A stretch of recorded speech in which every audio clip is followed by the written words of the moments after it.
మరో సంచలన వార్త. మన గవర్నమెంట్ ఐటీఐలో మాస్ కాపింగ్, అన్ని ప్రైవేట్లలో మాస్ కాపింగ్ సెల్ ఫోన్ ద్వారా. ఆంధ్రప్రదేశ్ విశాఖ జిల్లా గాజువాక టెక్నో వరల్డ్ సెంటర్లో ప్రైవేట్ ఐటీఐలో మాస్ కాపీ సెల్ ఫోన్ ద్వారా. ఇక వివరాల్లోకి వెళ్తే, విశాఖపట్నంలో అభివృద్ధి చెందుతున్న ప్రాంతంలో విద్యా సంస్థలపై నియంత్రణ లేకపోవడం వల్ల వాళ్ళ ఆటలు సాగుతున్నాయి. 3 పువ్వులు 6 కాయలుగా మేనేజ్మెంట్ కోటాలో డబ్బులు చేరుతున్నాయి.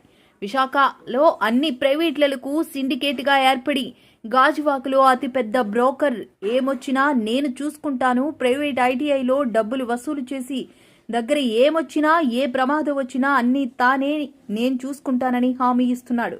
కానీ విద్యార్థులు భవిష్యత్తులో హైబ్రిడ్ లైఫ్లా తయారవుతుంది. చదువులో కూడా శ్రమ పడకుండా డబ్బులతో విద్యను ఆశ్రయిస్తున్నారు.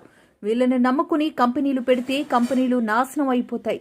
ఎందుకంటే హైబ్రిడ్ విద్యార్థులు ఐటీలకు వెళ్లకుండా ఎగ్జామినేషన్లు మాత్రమే డబ్బులు కట్టేసి మేనేజ్మెంట్ భారీగా వసూలు చేసే ఆన్లైన్ ఎగ్జామినేషన్లలో రహస్యాలు తెలుసుకుని దానికి అనగనగా పాస్ చేయిస్తున్నారు. ప్రిన్సిపల్ లేరా? శైలేంద్ర గారిని ఒకసారి రమ్మని చెప్పండి. ఒకసారి వెళ్ళిపోయారేమో చూసి. శైలేంద్ర గారిని ఒకసారి రమ్మనండి. ఒకసారి రమ్మని చెప్పండి. ఏమి వెళ్ళిపోయారేమే? డోర్లు వేసుకొని రాయించేస్తున్నారు.